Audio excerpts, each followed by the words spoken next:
Welcome to Command Stack. I'm John from Ion Radio. I'm Ken from Ion Radio. And I'm Garrett from Command Stack. And I'm Ryan from Command Stack. Perfect. So we are the four people that are part of Command Stack, which is bringing you a brand new podcast talking about Armada and the Armada competitive scene and news.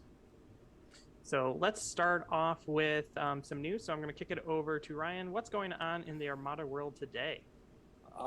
Nothing but news. We have in terms of Armada and how we get content and news, it's a banner day. So we have Adepticon coming up. That will be the first organized play tournament hosted by AMG, and so. At least supported by AMG, I should say. So Adepticon is a tournament in Chicago. It'll be the weekend of March 23rd. It'll be a 2-day tournament. There are up to 64 slots. So far, there have been 47 tickets sold to the main tournament. I would love to see us sell that out. Let's tell AMG that we're selling out Armada events. I would love to see that number, and I think it'll tick up as we get closer to the event. There's some side events too, but for the main Grand Championship, first day of Swiss, it'll be a top 8 cut, and the top 8 the second day will go and play another 3 rounds of Swiss. On the line is some prize support that AMG's tossed out there and shared with everybody, but also with the Adepticon announcement that it's going to be a Grand Championship, we also learned that Worlds is going to be held this year. There will be an Armada Worlds. Tokra, the German who won in 2019, will no longer be the forever Armada champion. So we will have a 2022 Worlds. We don't know anything other than that. We don't know how many people. We don't know where.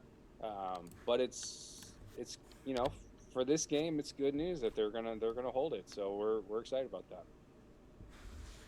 So you mentioned that there were other events that were going to be taking place. What are those events at Adepticon? Do you know?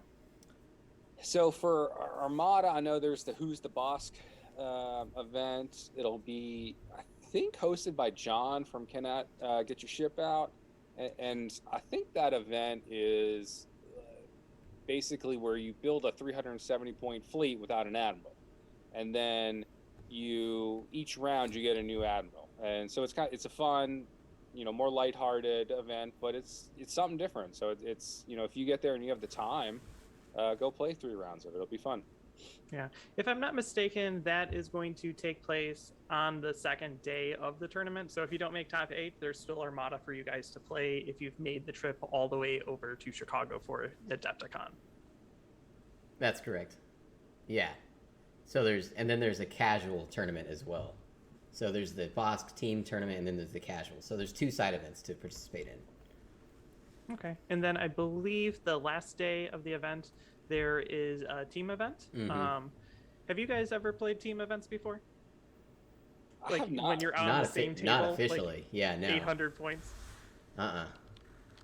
Those are crazy. I did it the last Worlds, and it was a lot of fun. I forgot the name of the guy. He's up in Wisconsin. I feel terrible now. He's up in Madison. He just didn't have a partner, and I didn't have a partner. And we just, the night before, bought our tickets. And then we both brought, I brought an Imperial and a Rebel list because we didn't know what we wanted to play. And then we just threw down when we got to this game. It was a lot of fun. How did it work out for you? Oh, we ended up barely winning. Barely winning. Okay. Yeah, so we got a very, very nice, that double-sided plastic CR90 A and B card, the one that looks really, really good, that was super rare until they handed it out to everyone at this tournament. But I don't care because I got the copy of it, and that's one of the cards that I've always wanted. Well, that's it for news. Pretty much for like I said, banner day for Armada. We don't usually get very much, but it's official. OP support's back on the grand level, so still waiting on official lower tournament and local level, but we'll let you know when we hear something. Yes. Any other major news in TCS or Vassal that's currently ongoing, or is that going to be upcoming after Adepticon? Sure, I'll share what I know. The Vassal World Cup is going on right now. For those of you who don't know, it's the longest running online tournament. I think probably other than one of the longest running tournaments in Armada right now. Continuously held every single year. Biggs does a great job running it. It's got a lot of support from the community, so you can see on Twitch, or a lot of their games will be streamed too. So they're in the it's a long tournament. It's like a 2-month online tournament, but it's coming down to the end of their Swiss, and then once the Swiss is over, I think it's a top 4 cut after that, and so it's high. It's really high level play.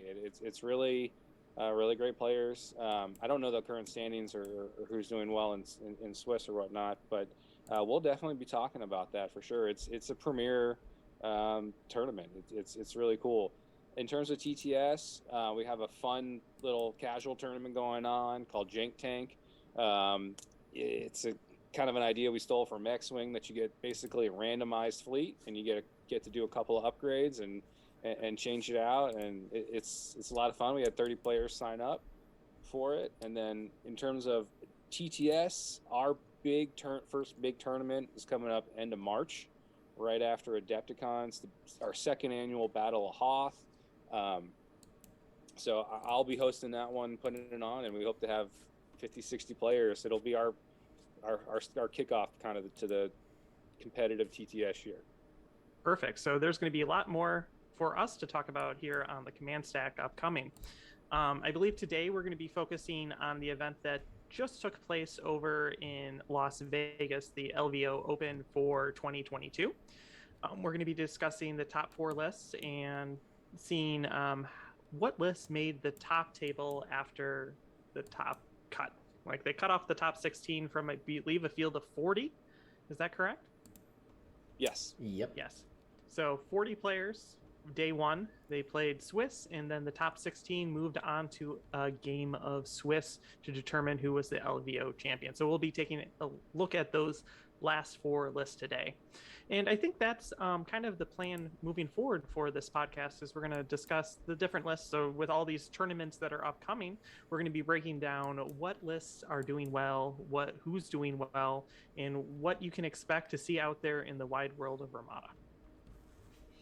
So let's go ahead and start with the list. I'm going to lead off and talk about the 4th place list at LVO. This list is brought to us by Justin. It is a Princess Leia list, which I think a lot of people will be surprised that Leia, of all the admirals, is so high up in it. But a lot of that has to do with the skill of the players who run the list. If you have a good skilled player, they can pretty much run any admiral, probably not Constantine, up at the top tables of the list. So the Flagship is a CR-90 Corvette A with Princess Leia on board. It has Hondo Anaka, and then it has TRC, which is the Turbo Laser Reroute Circuits, and Jaina's Light. That's kind of like just an all-together ship that's perfectly made. You can quickly jump speed with it, with Leia, from anywhere from speed 0, which you will come across a lot of surprise attacks in tournaments, and this allows you with Leia to counter that. You can use Hondo to take a token to get rid of a raid, and then with Leia reveal a nav, and because you get the token effect, you can go from speed 0 up to speed 2 in 1 turn. So that's a good ship there. The next ships, he has 3 identical Hammerhead Scout Corvettes. They all have quad battery turrets, and that's the upgrade card that when you're attacking a ship that is a higher speed than you, you get to add a blue dice in. And they all have the Task Force Antilles title. And this title is the one that when you're suffering damage, you're allowed to spread it around to the other Corvettes, Hammerhead Corvettes. Compared to the Organa one, which is reroll dice, this is the pass around damage. So this is like to try to keep all your ships alive as long as possible. So he has 3 of those Hammerheads. He then has a Hammerhead Torpedo Corvette with boarding troopers, external racks, and then again the Task Force Antilles, because there's just another ship that's in the mix that's spreading the damage around. His final ship is a GR-75 medium transport with Torrin Far, Slicer Tools, and Bright Hope. And I completely forgot for recording purposes to transfer this over. So give me 1 second and I'll roll through the fleet so people that are watching this can do it. And I'll just keep talking about my different thoughts on this. Yeah, first podcast, first recording, off to a great start. Yeah, so here it is. Here's the Flagship. Like I said, this is like a standard approach. Any comments on the Flagship from any of you guys?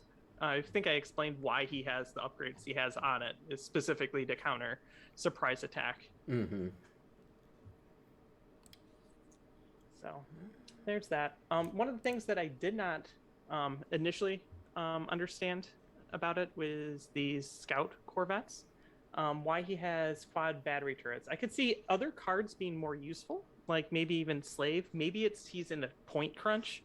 I don't know if that's what you guys think or not, because quad battery turrets on it is kind of a unique card. Yeah, I think it works with the speed control of Leia too, right? So you're slow rolling in at probably speed 1, and then with Leia you could jump up to 3 to get those Corvettes out of there.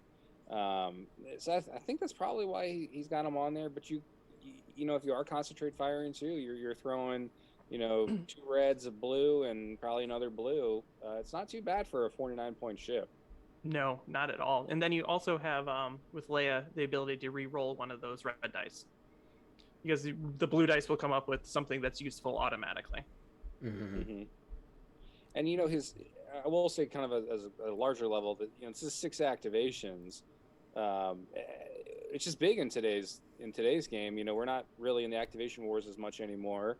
You usually see 3, 4 activations out there. So 6 really allows him to put those hammerheads in position to survive and get a good shot off.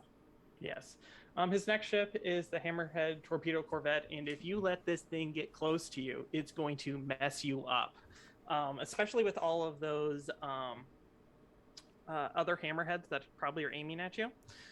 Like Ryan just mentioned, that you have speed control. So if this fleet's first player, you can zoom this Hammerhead Torpedo Corvette up close to them and use boarding troopers as the first activation to exhaust all of the ship's defense tokens, and then you're looking down the barrel of 3 scout Corvettes that are just going to light you up with 5, probably 4 to 5 dice, and you have no defense token, so it's going to just bore its way straight through you. So I've always used a Hammerhead Torpedo in my fleets that I use Radis, and it wrecks people. So I imagine that's why he has this in his fleet. Any thoughts on that ship, anyone? I think it's just a great combo because you got to think by the time it gets to the ship it's going to be at close range with. He's already got a shot off with all 4 of the other ships, stripping defense tokens, exhausting them, and then burning the shields down. And then he gets in there, he drops the external racks, and then it goes first, pops off, and then he's got to face 4 more ships that are going to each get 2 to 3 dice again at the ship, and it's just going to melt it. And by round 3 or 4 it'll be done. Yeah, I imagine that like an Imperial Star Destroyer, which is like that pinnacle of most ships, would only last probably 2.5 turns if you play it poorly and just let them shoot all of them at you at the same time. And then the last ship is this GR-75 medium transport, which has Torn Far, which I believe is here mainly to help with the fighter screen, and then Slicer Tools and Bright Hope. This ship, with the new 1.5 exhaust for Slicer Tools, you need to concentrate more on the ability to make sure that you can refresh it, because it starts exhausted. So you have to refresh it, and then if you want to keep Slicer Tooling, you have to do that every single turn. But you could really use Hondo, and you can just give it an engineering to start, so then you can start pushing your fighters right away. Slicer Tools will help control that big ship that we were talking about to stay in it. So if you get close to it and you're like, yeah, you don't have any squadrons, have squadrons. Well, that ship now is locked in its speed into the death trap of all the hammerheads that you're looking at. For fighters, he has a very A-Wing focused list. He has Shara Bay, Tycho, and 3 generic A-wings. So this list is a good counter against like smaller, lighter, like droid fighters, which only have 3 health. Like you're going to be able to counter them back even if you die. You get that counter off, and then if you get the alpha and then the counter, you have enough to stay and hopefully take out an equal amount of points of fighters against you. Yeah, he's got Lando in there too. I don't want to. Yes, I was gonna mention him next. I was just talking about the A-wings, because I love A-wings, and they're all black dice against ships. Black Nile bomber, it's great. Yeah, exactly. It's like the best. It is a little bit weak against the new ion card that allows the enemy ship to just re-roll every single attack. Point defense ion cannon. Yes, exactly. But it's still a 75% chance that it does the damage, which is way better than using like a TIE fighter. And my experience with red dice, anything that's like an X-wing, it might as well just be a blank. So if I do roll a double, I guarantee it'll be an accuracy next with the reroll. So it gives you like a little bit of insurance against those type of upgrade cards. And then we talk about Lando himself. And Lando's ability to discard his tokens to set a die, and it can't be changed or anything like that. So you can just roll up over the course of 2 turns, roll in and discard both your tokens, and you can kill any flotilla in the game. Or you can just guarantee that you can get that damage in with him on something that you need killed. And he's a very versatile to this fleet, especially if you're using boarding troopers and removing everything. Like you can shoot everything, and then your fighter's swarm can hopefully finish off a fleet. Yeah, so, you're trading up with Lando. It's a good. He's just an amazing squadron for 23 points. Yes, auto firing dice. It's a double. Yeah. I don't know. Were you guys around for the big debate when he first came out? People thinking that you could set him to accuracy and then spend the accuracy, and then they had to like really go into the rules and like, no, that's a dice modification spending, so you can't make him into that accuracy to. Never use it to spend an accuracy. Never. Exactly. Yeah. That dice is useless. What is interesting though is the fact that because you can't modify it afterwards, like aces and things like that, even flotillas, when they use the scatter, it doesn't change it because canceling out dice with scatter is a modification. So let me just read it. Yeah, so it's a modification. So whatever you set it to is guaranteed to do damage to the fighter. So it's a great way to kill those pesky Imperial aces, or even the new aces for the Republic that have scatter, or the Tri-Fighter aces specifically. Those are painful. So let's talk about the objective choices. He has Ion Storm, Capture the VIP, and Infested Fields. All these are really good for him.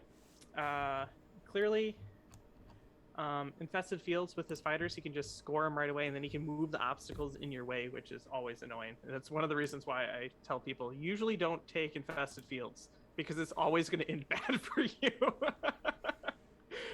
Like I've done it before that someone landed on, I think, 2 Extragorths, 2 asteroids in 1 debris field in 1 maneuver after he ran me, so that he just kept falling back on it, and he's like, this is horrible. It was like a full health Providence that went down after like 3 turns of like getting annihilated because I moved everything in his way.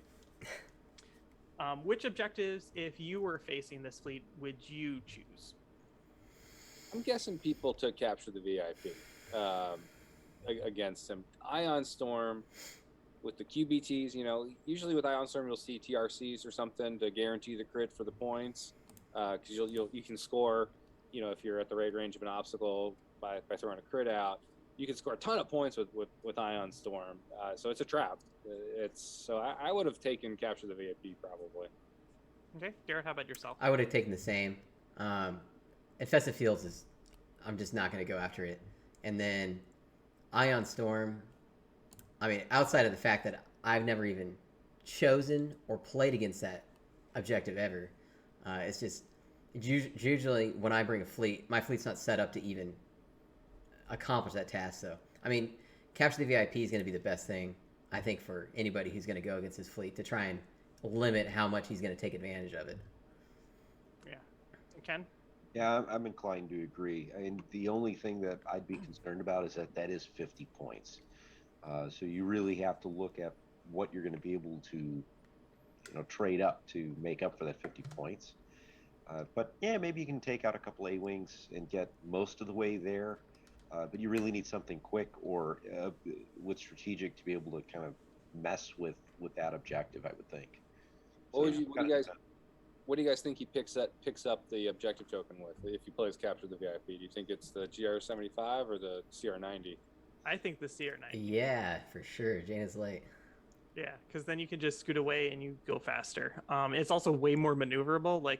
So I've seen people do GR75s before with Capture the VIP, but when you start trying to maneuver them, the faster they go, the worse they move compared to a CR90 speed 4, still super maneuverable. He's probably only using navigate with Leia, so he's going to have absolute speed control of where he can go.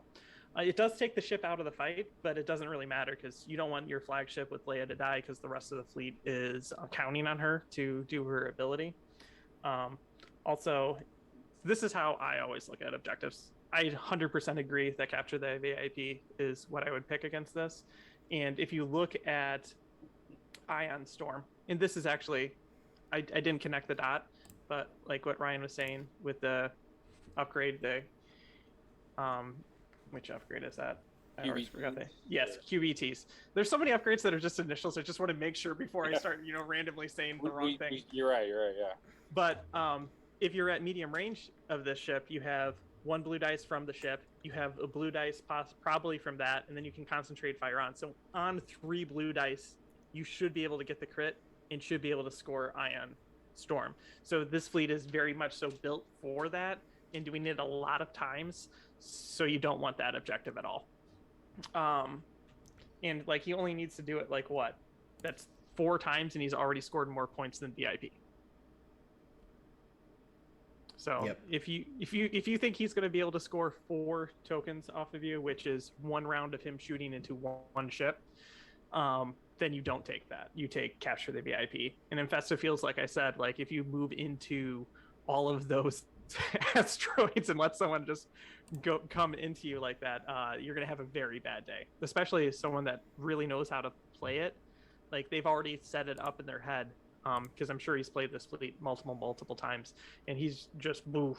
Here's the objectives, and they're just going to move. He's going to whittle down your fighters with the Exergars before you even engage his fighters, and then those beautiful A-wing swarm is going to come in and mess up your ships. This is all just me guessing based on the fleet. I've never actually seen this fleet played. I have, though, played very recently, which will be shown on the channel, our Ion Radio channel soon, a Leia Fleet. And it's very similarly built to this, and I actually really enjoyed playing it. So I kind of have an idea of how this fleet plays. One thing to bring up with you remind me, John, is Leia Fleet. They're all Command 1s here, so I mean it's pretty classic ships to use with Leia. All Command 1. You're super flexible. You're getting a lot of use and out of the ability for sure. Yeah, I 100% agree. So here's actually a question, because I've actually played a lot against Leia Fleets.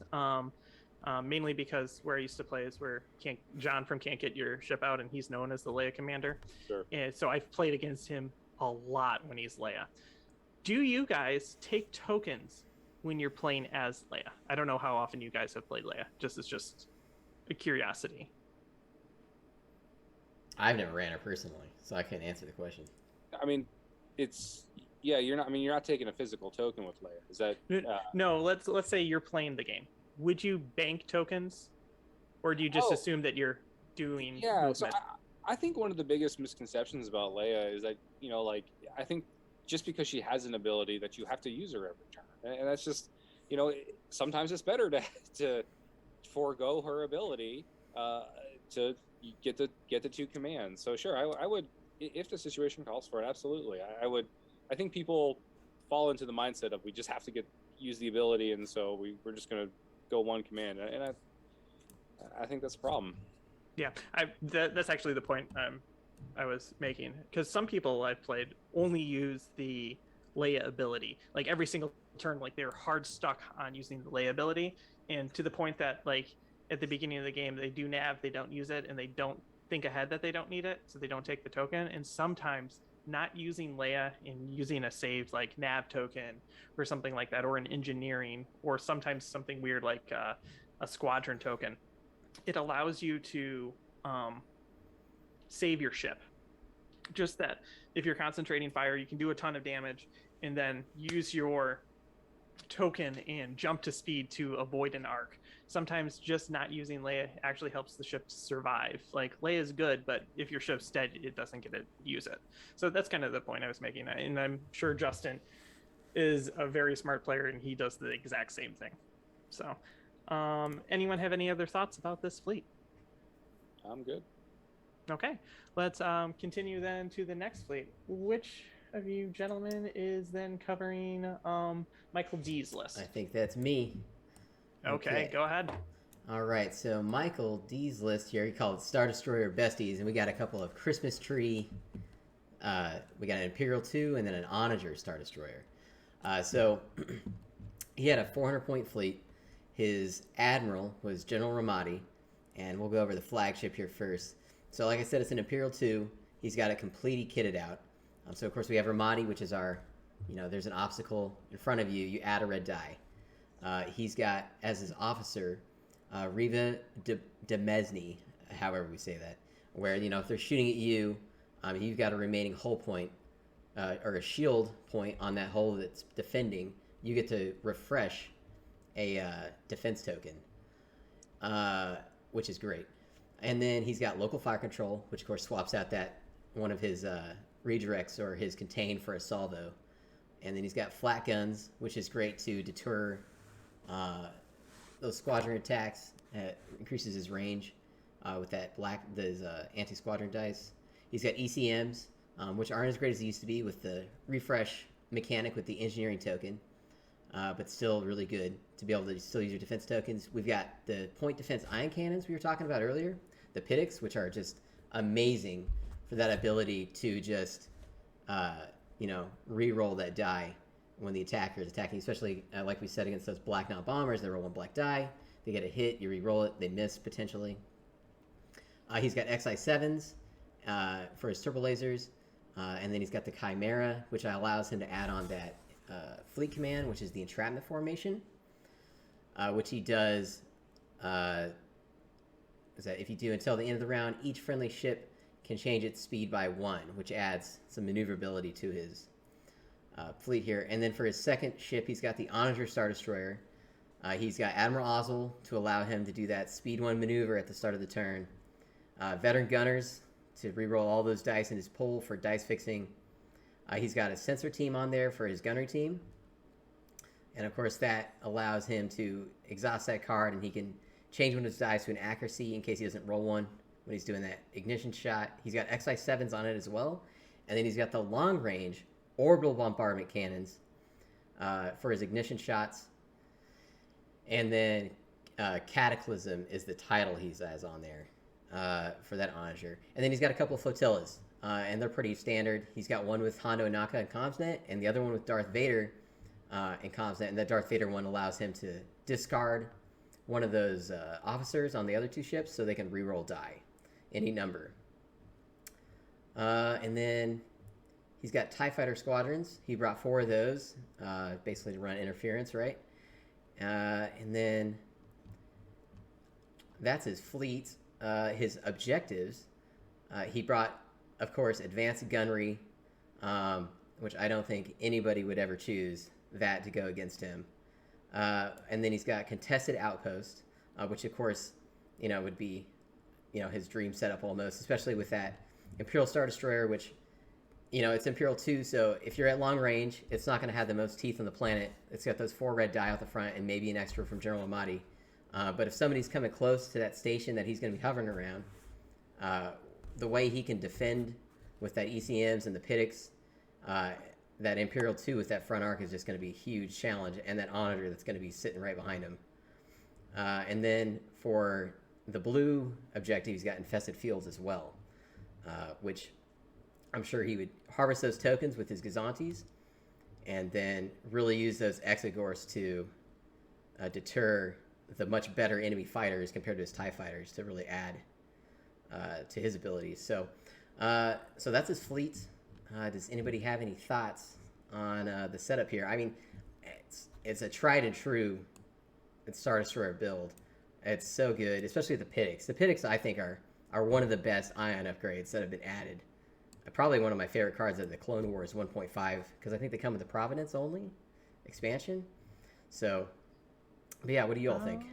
I'm trying to think. I think I own 4 of them, so I believe one of them comes in. I don't know what actually they come into. Give me 1 second. Let me find out. I think you it's guys just keep talking. Yeah. I will just point out this: it's the Onager Star Destroyer, not the test bed, which you virtually never see. It's pretty stunning to see 2 big ships, but Onager Star Destroyer got it. And so I guess with the Onager Star Destroyer, it does let you take that turbo laser, so that's why I took the XI7s, which is great, and you're just drilling straight through on whatever poor ship you're getting the first shot off on with Cataclysm and Hondo. Yeah, so you are correct. It is a invisible hand that takes them. I believe you get 2 copies of it in that pack. Yeah. Which is why it threw me off. I'm like, where does it come from then if I have 4 of them? Yeah, 2 of them. So another thing I would like to point out, I love XI7s. It's one of my favorite cards, and both the ships have it, so that means redirects are pretty much useless. And he has a lot of tech that can get accuracies and rerolls that he can get accuracies with. Yep. So he can block the brace, your redirect doesn't matter. Against the ignition shot, your contain doesn't matter. And he has a special crit, so that means the only thing that you're going to be able to spend is a redirect, and it doesn't do anything for you. So it's going to punch you in the face hard. As a person who loves to fly MC-30s, this is like my greatest fear. This Yeah, that's gonna hurt. So, just when I look at fleets, I don't know if I've ever seen someone use Riva Demycin in a fleet before. So that really caught my attention when I saw this fleet.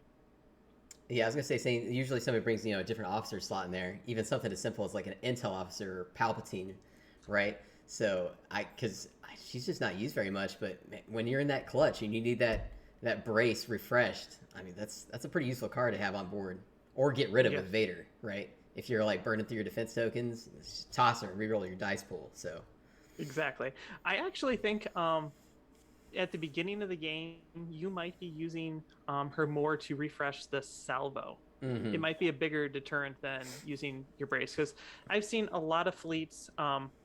Of course, they're lower in the list, so we won't be covering them. But they're like MSU style lists, and they're throwing like a couple handfuls of red dice at you. So it's like 3 damage here, and you're like, I don't want to use any of my defense tokens against 3 damage. Like, it's not worth it to brace this attack, but I'll salvo you. And then the next time you hit me with 3 damage, I'm going to salvo you again. And little ships don't like 3 points of damage, especially with XI7s, because you can't move it.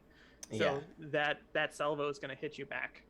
I think this is really one of the more successful ISD builds you kind of see right now. It's not, ISD in general is not in the best place, I would say, competitively. But here you go, 3rd place at a LVO, someone's bringing a Star Destroyer. But I think this is the build. I think it's Riva, I think it's local fire control, it's flat guns, so you're throwing 3 dice at long range. Every salvo that you can refresh, like it'll hit hard. It's pricey though, 177 with the Admiral on it.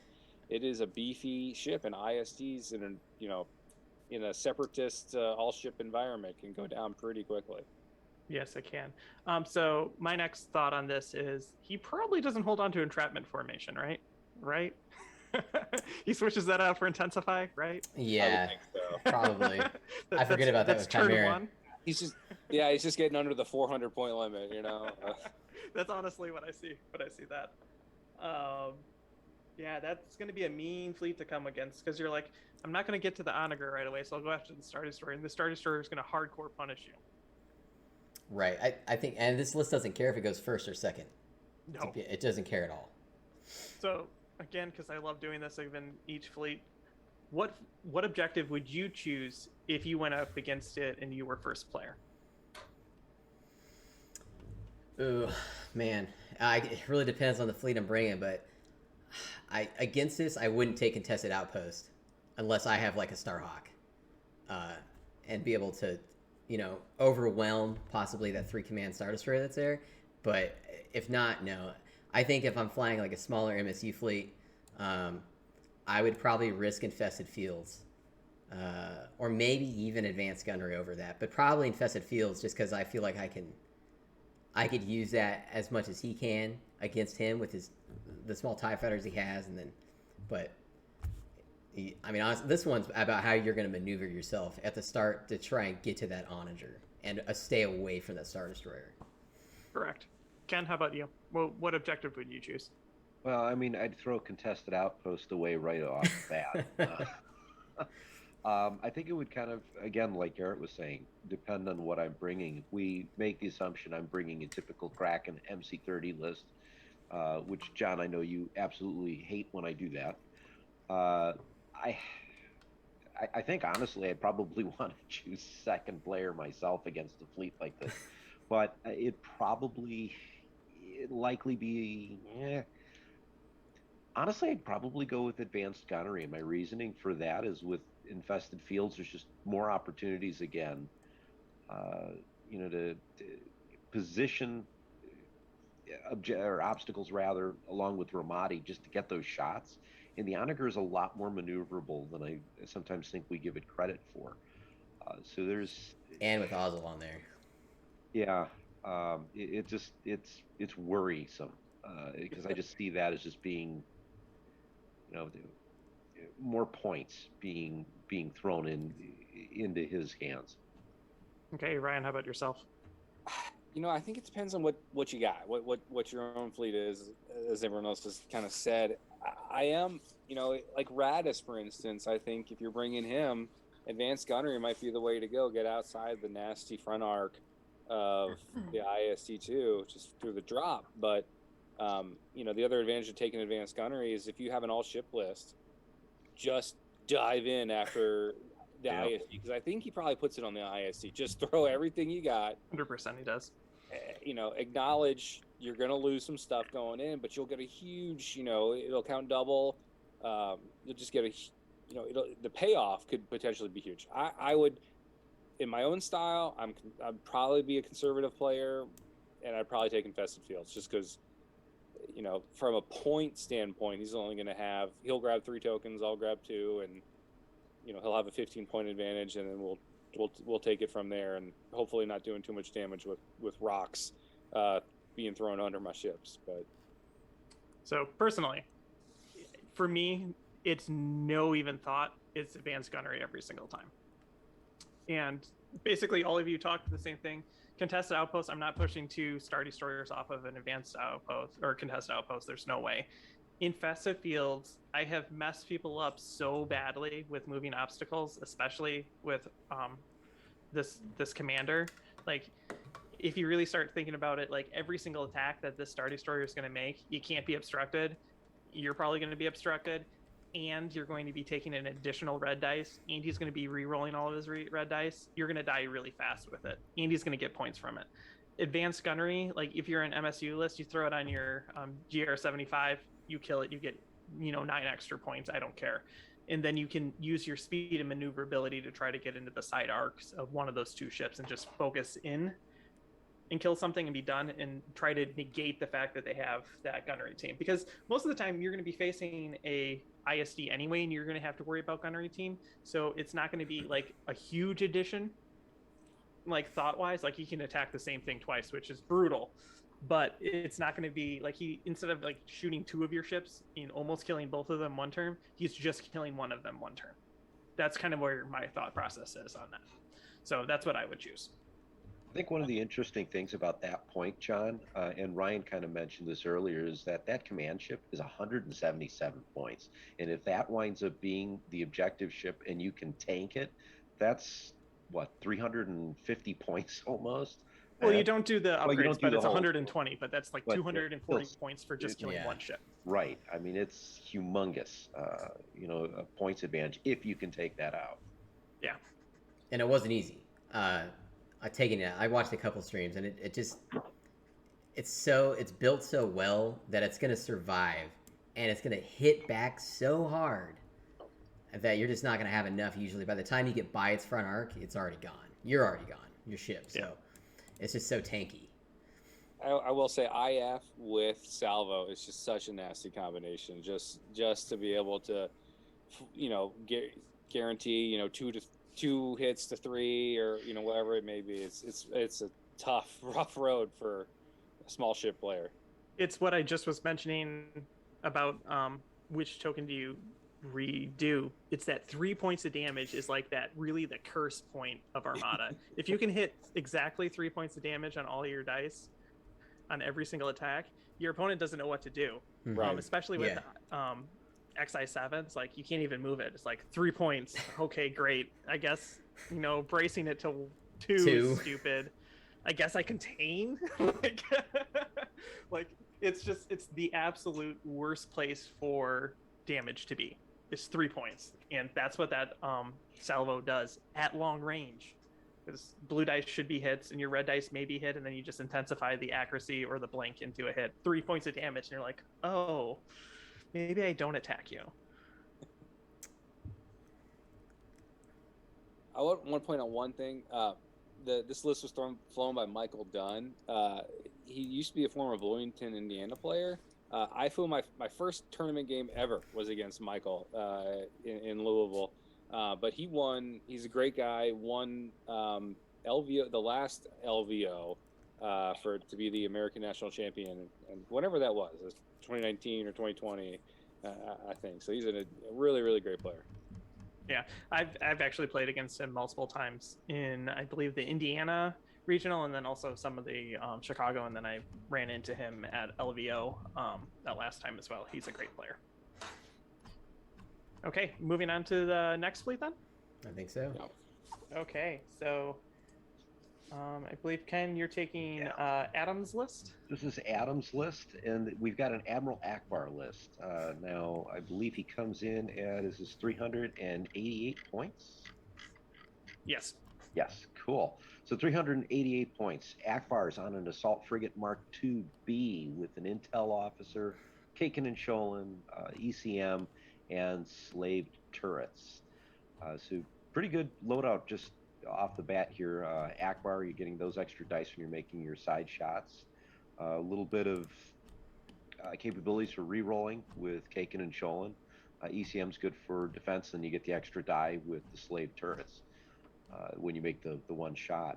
And let's see what else we have here. We've got two CR90s, both of them with the turbo laser reroute circuits, and then one of them with the infamous Jaina's Light title. So ignore all of overlapping of obstacles, and there's absolutely nothing that is going to wind up getting obstructed. I'm seeing this more and more on CR90s, Jaina's Light, in a lot of the games that I've been playing locally and online. So that's, I guess, kind of what you would normally see. And I mean, let's be honest, the CR90, you throw on TRC to it, and it's a mean ship. Two GR75 medium transports, both with comms nets. So we're just passing our tokens along. And then we've got a pretty decent fighter squadron here, about 110 points, give or take, 108. So Hera Syndulla on the Ghost. You've got Shara Bay and Tico Shellshoe in their A-Wings. You've got two YT 2400 squadrons and the VCX 100. And when you start looking at it, you've got four of them, which you can command with the GR75s if you wanted to. And then those two YT 2400s are both rogues, so that's just a nasty set of fighters to run around the table. And actually, with Hera, you're giving two of them rogue also. So that's a lot of firepower you don't need to control with your squadron commands, freeing your ships up, since they're mostly CR90s, with navs. Taking a look at objectives, you have Most Wanted, Abandoned Mining Facility, and Intel Sweep. Let's see. With Intel Sweep, we've got Strategic on the VCX 100, so we can kind of play around with that. Abandoned Mining Facility, you can camp out, pick up a little bit. You're not going to get a lot, though, with this, because you're predominantly, don't you need to have like 3 engineering points to pick up some of these? Correct. Yeah. That's off the station. Right. So you'll get mostly off the dust fields. And then Most Wanted, and you're picking ships to, you're going to plop that onto a GR75 and just kind of make it run away. And again, it's great. You're getting what, another 18 points, I think, because it's just the fleet cost of the GR75. So, are you really out anything if you lose it? No, and you're going to put it on something you're going to kill. So, an interestingly simple fleet that's got a lot of extra firepower. It's kind of the way I'm looking at this fleet. What do you guys think? Well, okay, so I've got a buddy here in Lexington, Kentucky. He flies basically a very similar fleet very often, and man, it is just if he can skirt you at long range and keep his ships in that sweet spot with his arcs. I mean, we're talking. I mean, it was 6 dice off that assault frigate, basically almost, or 6 to 7 dice almost every shot, and then the Corvettes are throwing 2 to 3 to 4. And it can just, and I'm playing a Venator, like Republic fleet, and he can just whittle me down quickly. But, because if you stay in that long range, he's just throwing Akbar dice after Akbar dice at you. It's a tough list to play against. If you can't get in there, if you can get close and catch him and catch those ships, you can destroy whatever's happening. But if they're good at doing that conga line and staying within the range they need to, it's a hard list to beat, especially on those objectives, because he's just gonna be farming tokens, and I mean, and then the Shara Bay with the Tycho, and then the Hera activating them as rogues. I mean, that is just Shara and Tycho is just gonna mess your squadron game up, especially if they're rolling dice and they're hitting their rolls. They're just gonna tear apart your aces, and it's a fun fleet to fly against, but it's also a frustrating fleet to fly against. But I mean, Akbar's, in my opinion, is still one of the best admirals in the Rebels, so if not the best. So I've actually played Adam in person years ago now, when he used his first probably iteration of this fleet at Nova, and it was pretty much exactly the same fleet, except he did not have Intel Officer. He had Bail Organa, which really messed up my Radistrop fleet. Let me tell you. So I was 1 point away from killing his assault frigate and winning, but he used Bail on like the absolute perfect term, and I wasn't able to get my shot into it. Which he that tournament I believe placed top 4 as well. He was right in that spot. So he's been playing this fleet, which is already a good fleet, now for at least 3 to 4 years, and that's just experience. I believe he also played you with it, Ken, in one of the online tournaments that you played. So he's extremely experienced with playing this fleet. Yeah, no, this is one that I have seen before, and let's be honest. Again, the TRCs with Akbar, you're rolling in 3 reds, most likely at long range. You're going to be guaranteed to get 2 hits, and realistically, you're probably looking at 3 to 4 damage each time he rolls the dice with those ships. Yep, so you're going to do, and this goes back to the conversation we were having earlier. If you can get 3 or 4 hit rolls each activation, that's just going to be devastating to so many ships. Yes. I want to highlight, he's got a huge bid here. He's got a 12-point bid. Yeah, I noticed that.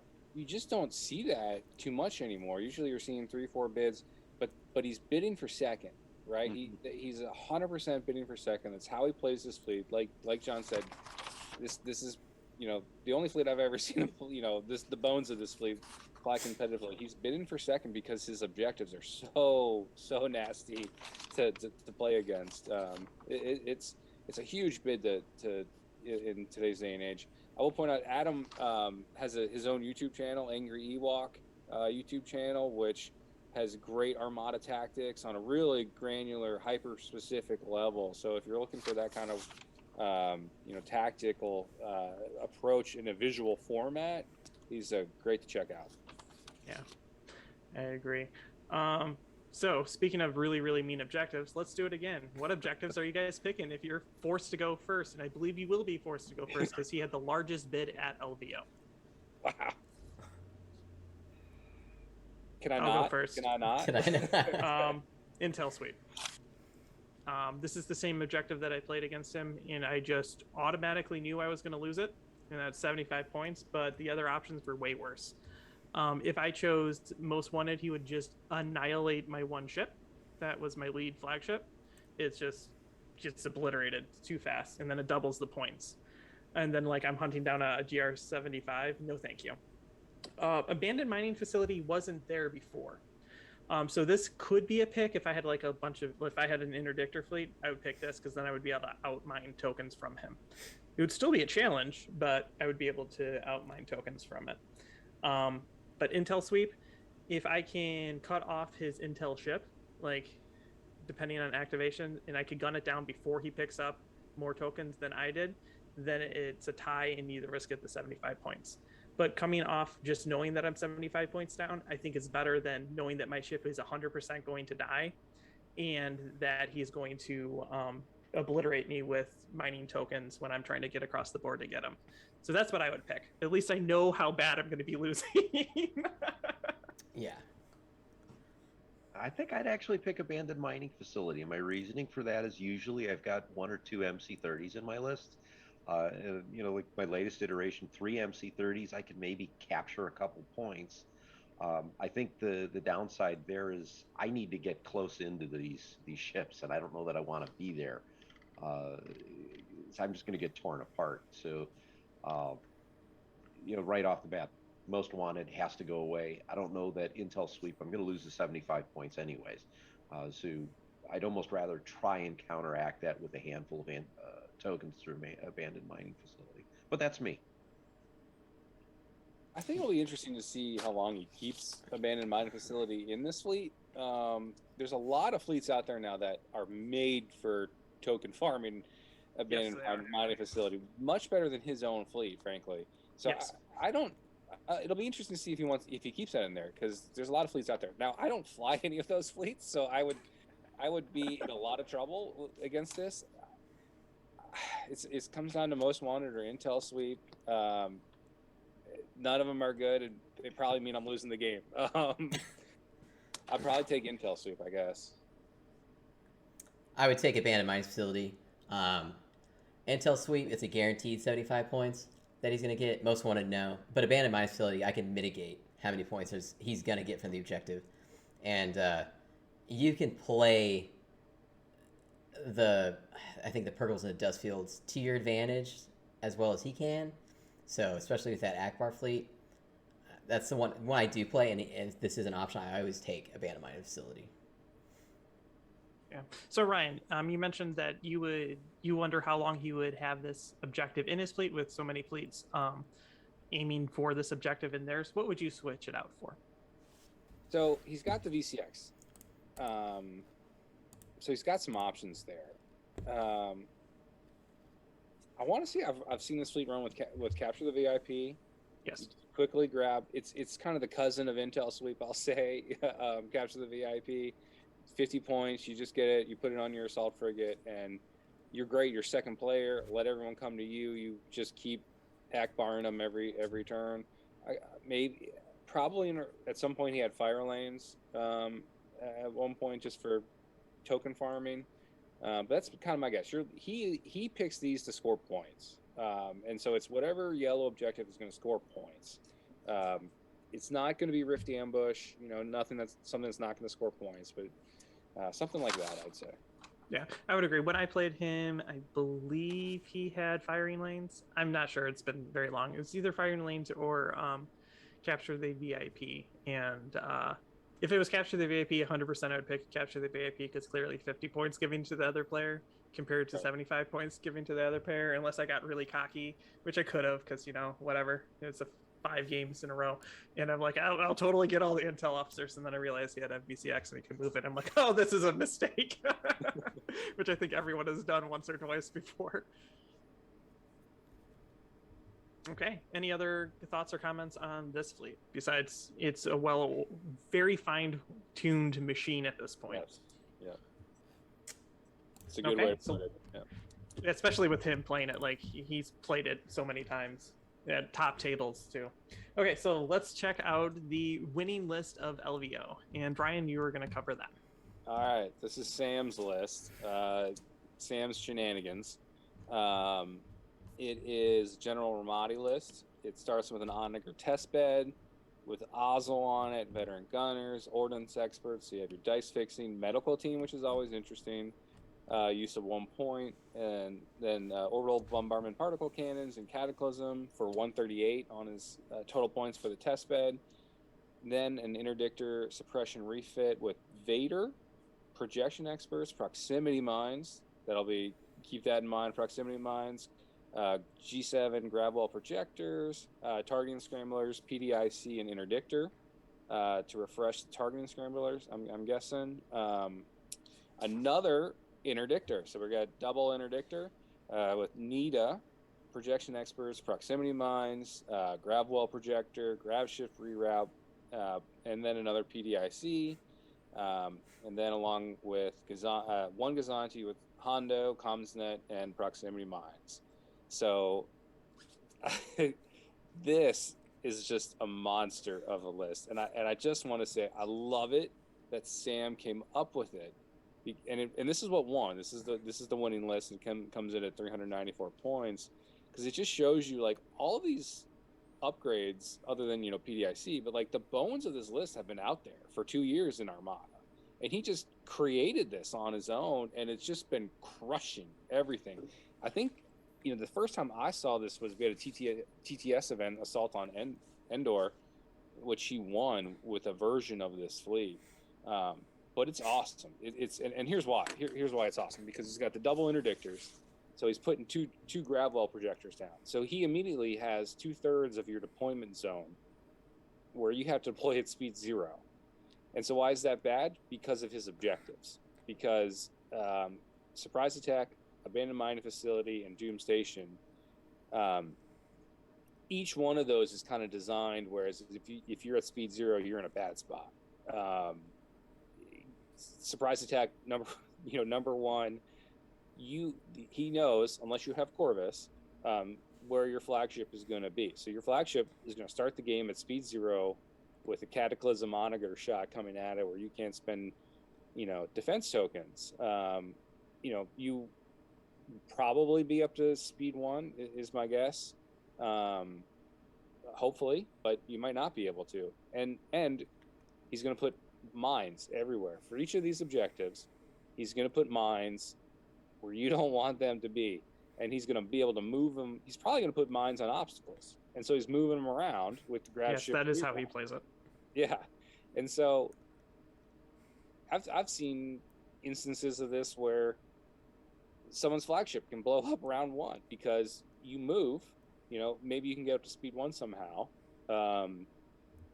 with a ray token on surprise attack, let's say, and you are taking 3 mines to get blown up. So it's a brutal list, but I'm really glad to see it, because it shows a little bit of innovation.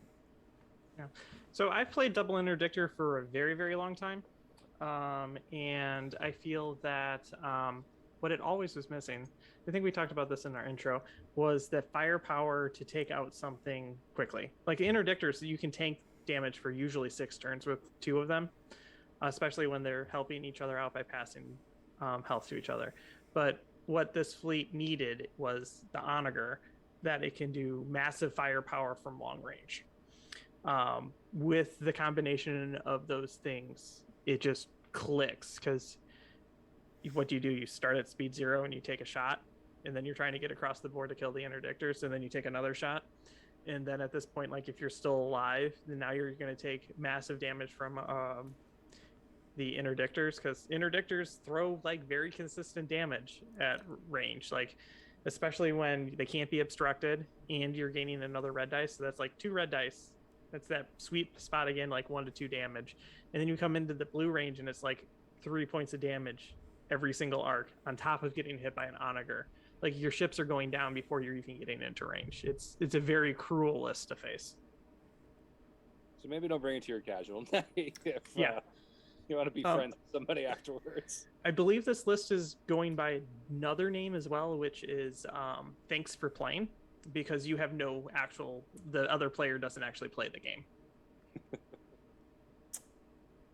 Yeah. So I mean, I think this one is a big one. Talk about the objectives. I think it's all because 9 times out of 10 with a 6-point bid, he's going to bid for second. Correct. And so, how do you, if you see this across the list, or I mean across the table, How are you dealing with it? And you deal with it through the objectives. What do you guys think? I have two thoughts. I'll let everyone else go first. So I'll say this: there's a hard counter to it, and that's Corvus. You see Corvus a lot, and so if you have Corvus in your fleet, you take surprise attack. You put Corvus on the station. You put everything else far away, and outside of speed 0 if you can, and you go there. There's other counters. There's if you take Admiral Ozzel, that's a counter to it. You can get up to speed 1, or if you have your own Hondo, everyone's got their own Hondo, so you can take surprise attack. So you can actually get up to speed 1 before you're taking a cataclysm shot. But you're more than likely you're going to eat a lot of mines. You can eat mines. Yeah. So I've played this list before on TTS, and what I did was I took surprise attack. I had Ahsoka, so when he hondoed his cataclysm, I got like a squadron token with Ahsoka, or on my Ahsoka ship. So I immediately changed it to a nav. But what I did was I deployed I was lucky that my flagship was just a CR90, so I just deployed my CR90 backwards basically, and so I was running away at speed 1.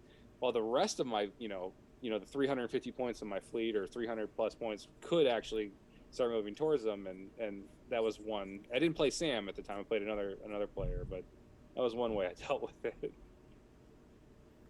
And Garrett, which would you choose? Yeah, so if you're coming to this and you see this across the table and you don't have Corvus or you don't have a way to deal with this navigation problem, I would take Abandoned Mining Facility. Because that Doom Station is going to follow him. He's going to collect those points.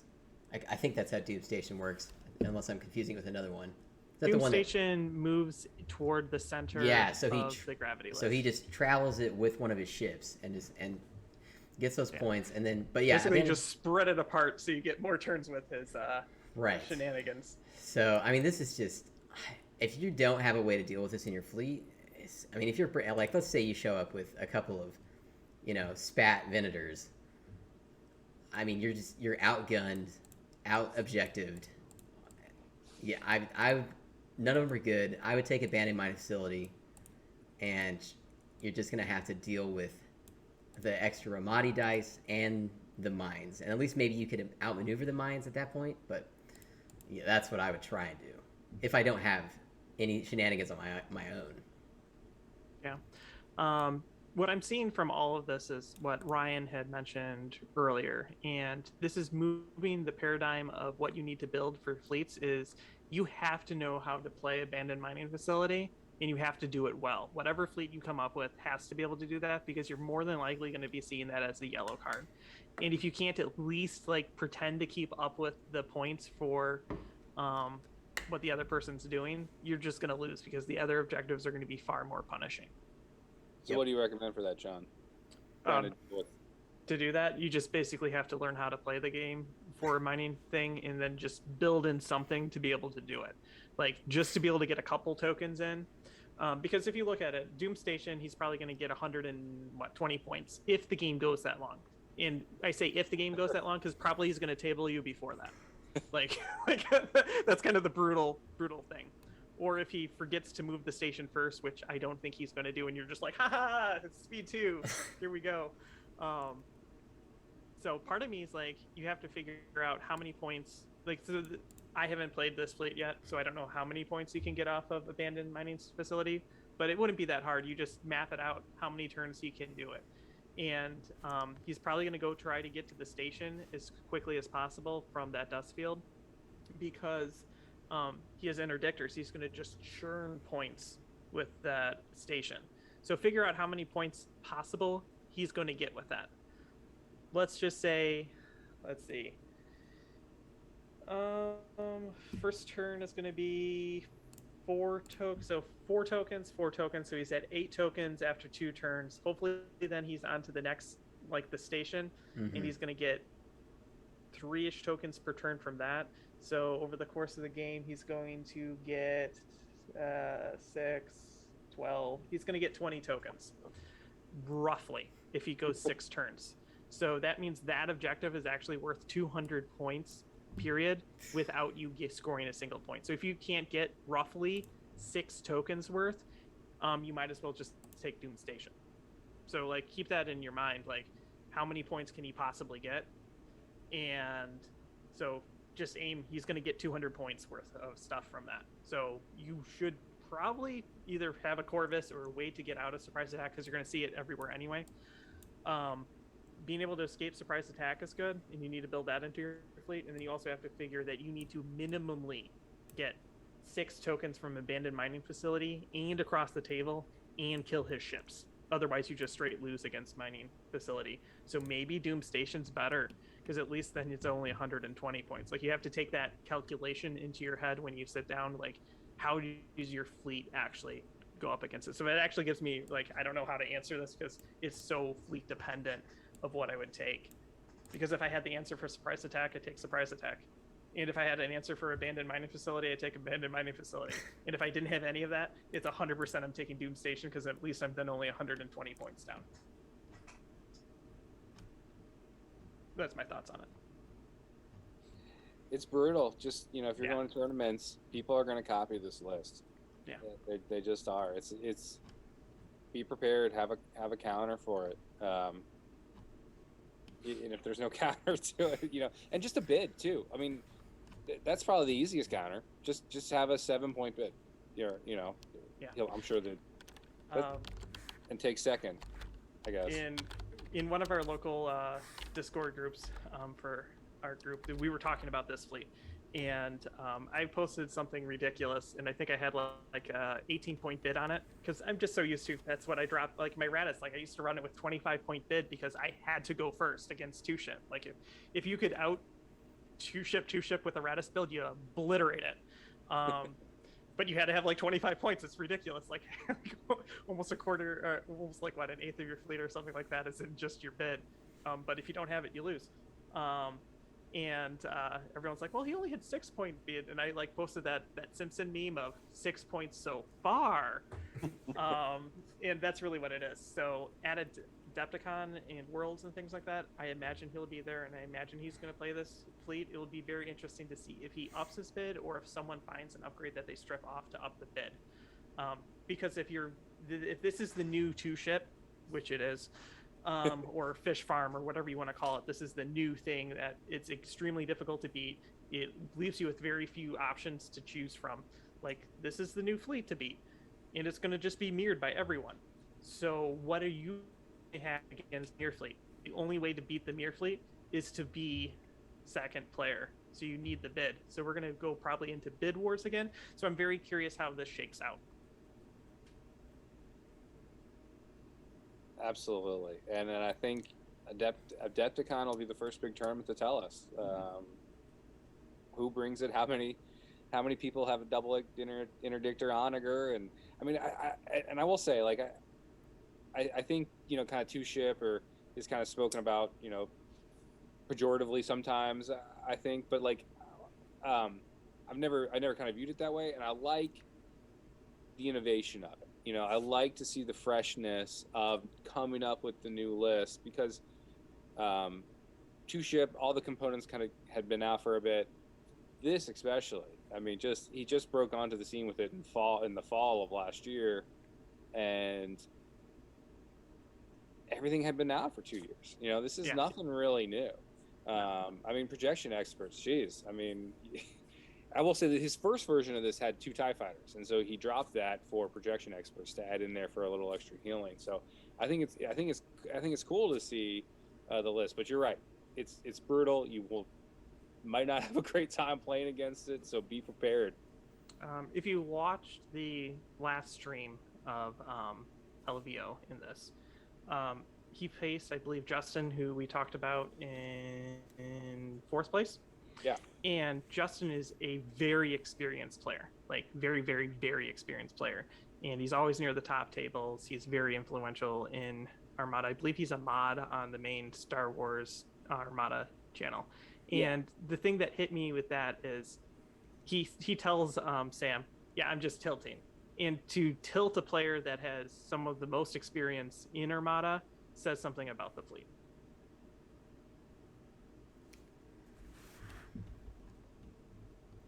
Yeah, it's. I mean, that's well said. Well said. Justin will be at Adepticon. He's indicated, by the way. So maybe I don't think he'll bring this one though. No, I think he's going to stick with what he has. He plays what he does play.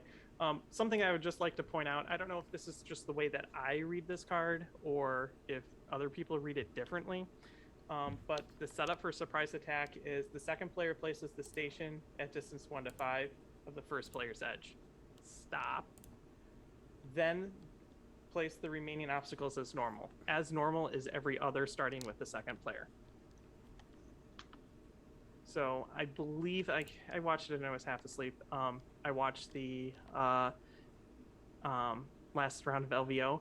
Don't quote me, but if you watch it, I believe the second player placed all the obstacles, and I think that just came out to be even worse for that. So if you play surprise attack, it's still every other after the station. Definitely good thing note, to keep in mind with his grab shift reroute. Exactly, because if I remember right, he had everything set up perfectly, and then it's just all shifted, and I'm like, oh my god, that. Right. If you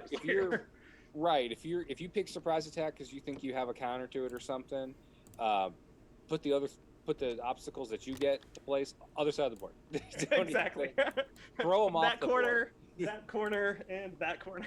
Right. Yeah. Exactly. Just let the other guy throw 3 objectives or obstacles around. Exactly. So that's all the lists. Any final thoughts on any of them? I think I'd turn around, cry if I see that double interdictor onager list. I think just looking at that across the table, I'm going to make the assumption I'm going to lose. So I'd probably just do whatever I could to go across and just try and take out that onager. Just can I? Knowing I'm still going to lose the game, but I'll take the victory and doing damage on the onager. The personal victory. Yeah, that's It how always I feels would good look when at you. it. It always feels good when you blow up an onager, and it just feels good. You feel like you beat something. Yeah. Yeah. Mhm. That's actually one of the. I love list building, and it's not necessarily to be the best list. It's usually to do some stupid gimmick, and that's how you get win or lose. You still get satisfaction. Like if you can get that gimmick off in a game, it doesn't matter what happens in the game. It's just the gimmick. That's the whole reason I built this list. I know that it's competitive. We're talking competitive, but that's how I play Armada. And I really learned that when I started playing with Can't Get Your Ship Out guys who are all like, oh, here, we all play top worlds. And I'm like, this is like my 3rd game. And I'm going to get crushed. So I just started picking strange objective cards, or not objective cards, like different upgrade cards that no one saw, and make a whole list with using it. That's actually one of the ways I found double interdictor. It was just to get how many overload pulses I could get off on people because no one ever expects it. And then you just overload pulse over and over again, and it's funny. So Yeah, they still table me, but when you overload pulse everyone's tokens off the table, it's really juicy.